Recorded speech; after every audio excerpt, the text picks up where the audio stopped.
got a new camera.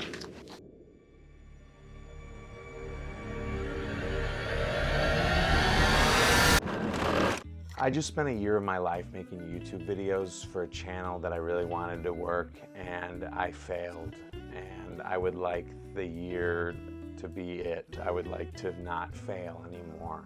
I think I'm good at what I do.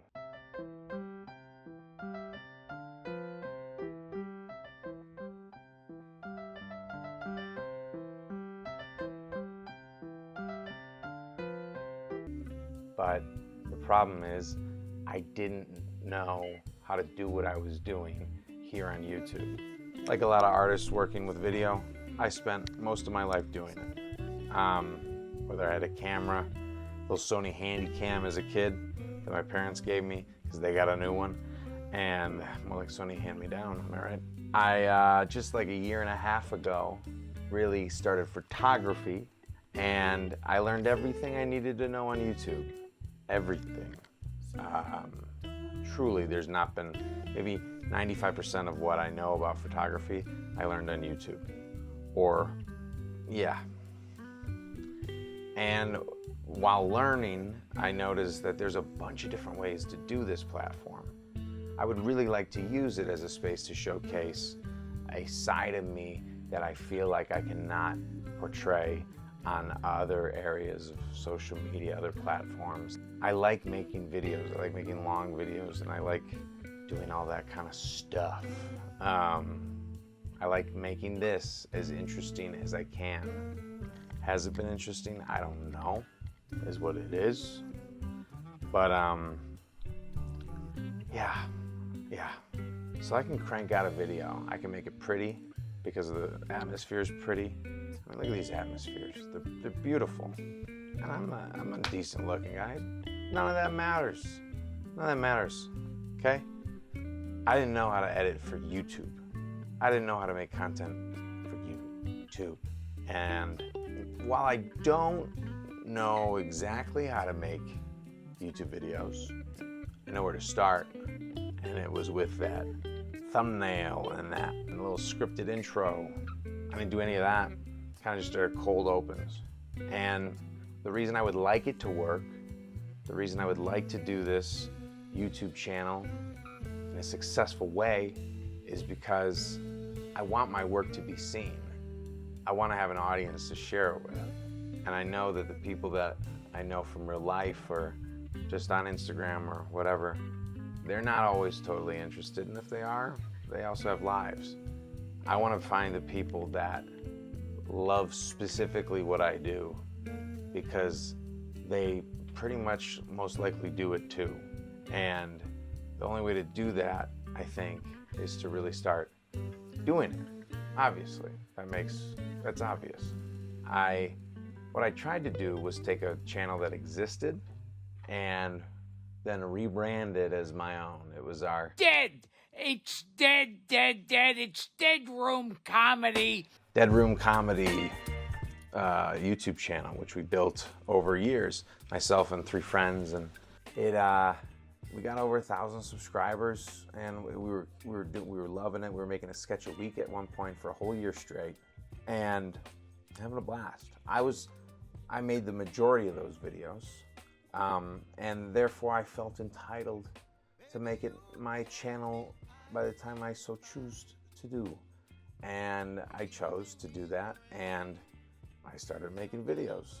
And right away, and I remember the reason why I started making videos at the time, a year ago, is because I got a new camera. And I learned about the camera on YouTube, and I'm like, I'm gonna justify this purchase by using it to take off on YouTube. This camera is what's gonna help me take off on YouTube. And the mere fact that I have it, I'm crushing it already. I'm ahead of the game.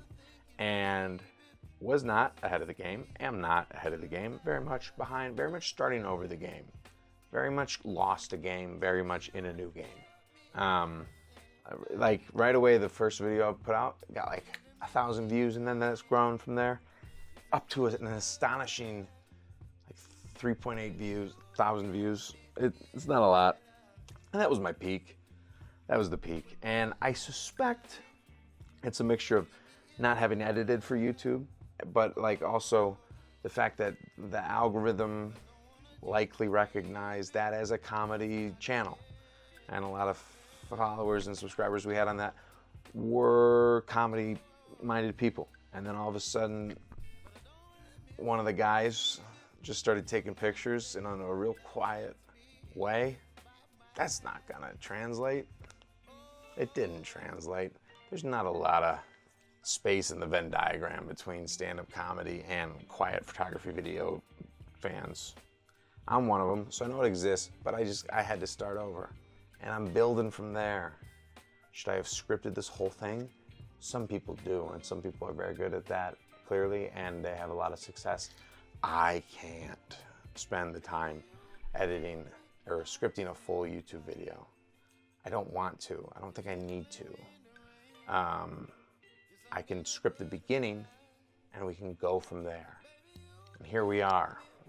We're this far into it, and I hope it's entertaining so far. In fact, I have to stop recording right now and just begin editing because it's 1 a.m. Not that that's late for me by the standards of how late I'm going to be up tonight, but it's time to get editing. I have a beginning. What's the middle? What's the end? No idea. No idea. Welcome to year 2 of failure, probably. We'll see. I'm trying. Oh, I know what I want to say as like the part 2 concluding. YouTube failure has not been life failure. YouTube failure has not been photography failure.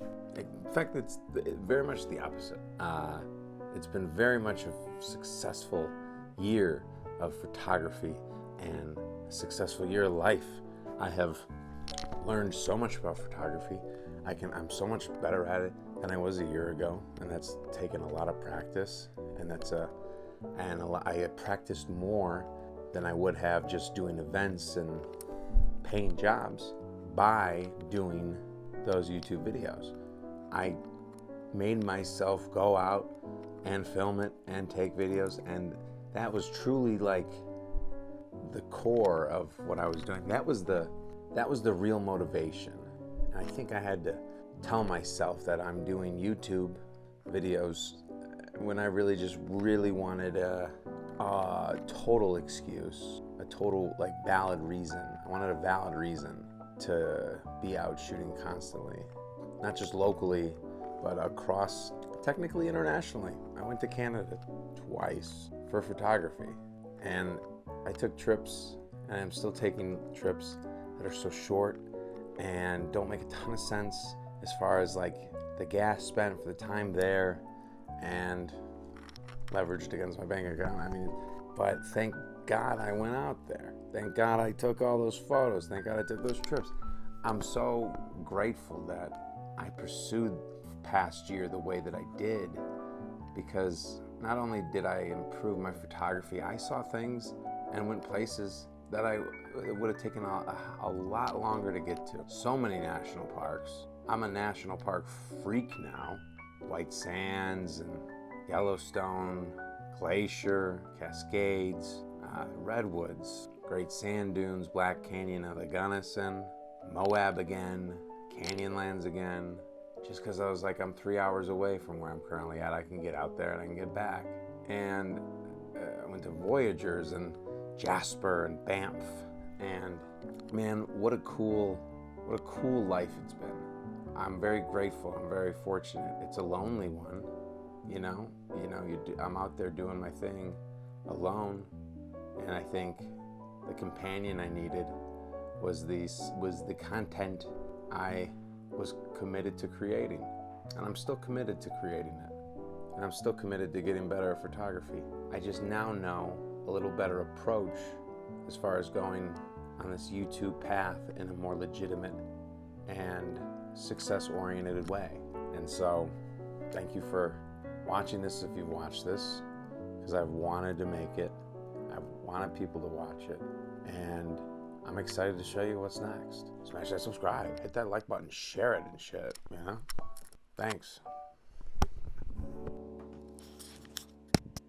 Tess.